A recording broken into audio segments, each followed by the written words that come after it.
कीमियाई जंग, जंगी टेक्नोलॉजी में क्या नया है। अस्सलामुअलैकुम दोस्तों, आज हम एक निहायत हसास, पेचीदा और खौफनाक मौजू पर बात करने जा रहे हैं, और वो है कीमियावी हथियार यानी केमिकल वेपन्स। ये वो हथियार हैं जो किसी भी जंग को सिर्फ मैदान जंग तक महदूद नहीं रखते, बल्कि नस्लों तक असरअंदाज होते हैं। ये मौजू सिर्फ फौजी माहिरीन या तारीख के तालिब इल्मों के लिए नहीं, बल्कि हम सब के लिए अहम है, क्योंकि कीमियाई हथियारों के असरात इंसानियत, माहौल और मुस्तकबिल की जंगी टेक्नोलॉजी पर बराह रास्त पड़ते हैं। कीमियाई हथियार क्या हैं? कीमियाई हथियार से मुराद ऐसे जहरीले कीमियाई मादे हैं जो इंसान, जानवर या पौधे को नुकसान पहुंचाने के लिए इस्तेमाल किए जाएं। इनका मकसद कत्ले-आम, जख्मी करना, खौफ फैलाना या दुश्मन की सलाहियत को मफलूज करना है। आम हथियार जैसे बंदूक या बम जिस्म को जख्मी करते हैं, लेकिन कीमियाई हथियार जिस्मानी निज़ाम को अंदर से तबाह करते हैं। मिसाल के तौर पर नर्व एजेंट्स जैसे सारीन और वीएक्स आसाबी निज़ाम को बंद कर देते हैं। ब्लिस्टर एजेंट्स जैसे मस्टर्ड गैस जिस्म पर छाले डाल देती है। चोकिंग एजेंट्स जैसे क्लोरीन गैस फेफड़ों को मफलूज कर देती है। ब्लड एजेंट्स जैसे हाइड्रोजन साइनाइड खून में ऑक्सीजन की तरसील रोक देते हैं। ये सब इंसान को लम्हों में बेबस कर देते हैं और इनके असरात कई दिन, महीने या बरसों तक बाकी रह सकते हैं। कीमियाई हथियारों की तारीख। अगर हम तारीख पर नज़र डालें तो कीमियाई हथियार कदीम ज़माने से ही इस्तेमाल होते आए हैं।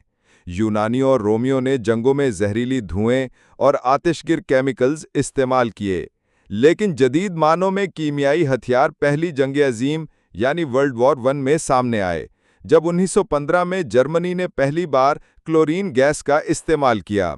पहली जंग अजीम में हज़ारों फौजी क्लोरीन और मस्टर्ड गैस से हलाक या जख्मी हुए। ये गैस खंदकों में बैठे फौजियों को बाहर निकालने और उन पर खौफ तारी करने के लिए इस्तेमाल की गई।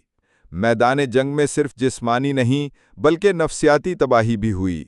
दूसरी जंग अजीम में हिटलर ने कीमियाई हथियार तैयार तो किए, लेकिन बड़े पैमाने पर इस्तेमाल से गुरेज किया। ताहम इस दौरान कैंपों में जहरीली गैसों का इस्तेमाल लाखों बेगुनाहों की हलाकत का सबब बना। इसके बाद सर्द जंग के दौर में अमेरिका और सोवियत यूनियन ने आसाबी एजेंट्स यानी नर्व एजेंट्स और दीगर जहरीले मादे बड़ी मिकदार में तैयार किए।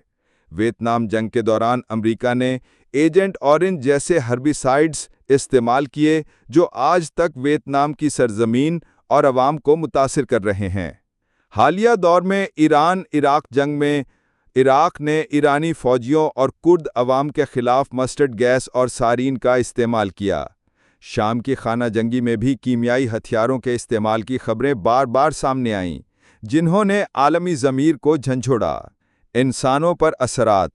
कीमियाई हथियार सिर्फ जिस्म पर नहीं, बल्कि रूह और ज़हन पर भी हमला करते हैं। जिस्मानी असरात, दम घुटना, आँखों की बीनाई ख़त्म होना, जिल्द पर छाले, आसाबी निज़ाम की खराबी, फेफड़ों में पानी भर जाना और बिलाखिर मौत। नफ्सियाती असरात, खौफ, डिप्रेशन, इज़्तिराब और जंगी सदमा यानी PTSD। तवील मुद्दती असरात, कैंसर, पैदाइशी नक़ाइस, याददाश्त की कमज़ोरी और कमज़ोर मुदाफ़ियाती निज़ाम। ईरान-इराक जंग के बाद आज भी बहुत से मुतासिरीन आँखों, जिल्द और फेफड़ों की बीमारियों में मुब्तला हैं। वियतनाम में एजेंट ऑरेंज के असरात आज भी बच्चों की पैदाइश में नक़ाइस की सूरत में ज़ाहिर होते हैं। माहौल पर असरात। कीमियाई हथियार सिर्फ इंसानों तक महदूद नहीं, बल्कि पूरे माहौल को मुतासिर करते हैं। ज़मीन जहरीली हो जाती है, जिससे खेती बाड़ी मुमकिन नहीं रहती। पानी आलूदा हो जाता है, जो नस्ल दर नस्ल बीमारियों का सबब बनता है। जानवर और पौधे ख़त्म हो जाते हैं, जिससे इकोसिस्टम तबाह हो जाता है। आलमी क़वानीन और पाबंदियाँ। दुनिया ने कीमियाई हथियारों की तबाही देखकर इन पर पाबंदी आयद करने की कोशिश की। 1925 में जनीवा प्रोटोकॉल के तहत इन पर पाबंदी लगी। 1993 में केमिकल वेपन्स कन्वेंशन बनाया गया, जिसमें दुनिया के ज़्यादातर ममालिक ने अहद किया कि वो इन हथियारों को बनाएंगे नहीं, ना इस्तेमाल करेंगे।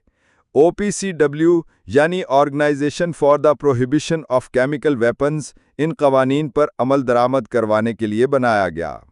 لیکن سوال یہ ہے کہ کیا ان قوانین کے باوجود یہ ہتھیار ختم ہو گئے؟ بدقسمتی سے جواب ہے نہیں۔ خفیہ ذخائر اب بھی موجود ہیں اور بعض جنگوں میں ان کا استعمال سامنے آتا رہتا ہے۔ مستقبل کی کیمیائی جنگی ٹیکنالوجی۔ اب سوال یہ ہے کہ آنے والے وقت میں کیا ہوگا؟ کیا مستقبل کی جنگوں میں کیمیائی ہتھیار مزید خطرناک ہو جائیں گے؟ ماہرین کے مطابق مستقبل کی ٹیکنالوجی میں زیادہ مہلک نرو ایجنٹس تیار ہو سکتے ہیں جو لمحوں میں اثر دکھائیں۔ بائیو کیمیکل ہتھیار آ سکتے ہیں جو وائرس اور بیکٹیریا کو کیمیائی مادوں کے ساتھ ملا کر تباہی پھیلائیں۔ ڈرون ٹیکنالوجی کے ذریعے کیمیائی ہتھیار ہدف پر زیادہ آسانی سے گرائے جا سکیں گے۔ مائکرو کیمیکل ہتھیار جو چھوٹی مقدار میں بھی بڑے علاقے کو متاثر کر سکیں۔ نان لیتھل ہتھیار جو دشمن کو مارنے کے بجائے بے ہوش، اندھا یا مفلوج کر دیں۔ یہ سب باتیں اس لیے تشویشناک ہیں کہ مستقبل کی جنگ صرف فوجی سے فوجی تک محدود نہیں رہے گی، بلکہ عام شہری بھی سب سے زیادہ متاثر ہوں گے۔ کیمیائی ہتھیار انسان نے بنائی ہوئی سب سے بڑی تباہ کاریوں میں سے ایک ہیں۔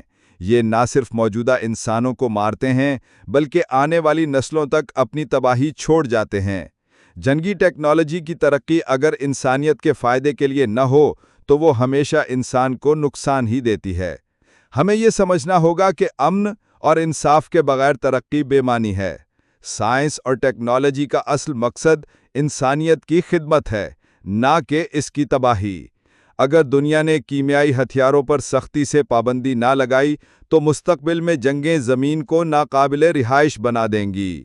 لہٰذا ضرورت اس امر کی ہے کہ عالمی طاقتیں نہ صرف قوانین بنائیں بلکہ ان پر عمل بھی کریں اور نئی نسل کو یہ شعور دیا جائے کہ امن ہی سب سے بڑی طاقت ہے۔ دوستو، یہ تھی ہماری آج کی ویڈیو جس میں ہم نے کیمیائی ہتھیاروں کی تاریخ، اثرات اور مستقبل کی ٹیکنالوجی پر بات کی۔ اگر آپ کو یہ ویڈیو معلوماتی لگی تو چینل کو سبسکرائب کریں، لائک اور شیئر کرنا نہ بھولیں۔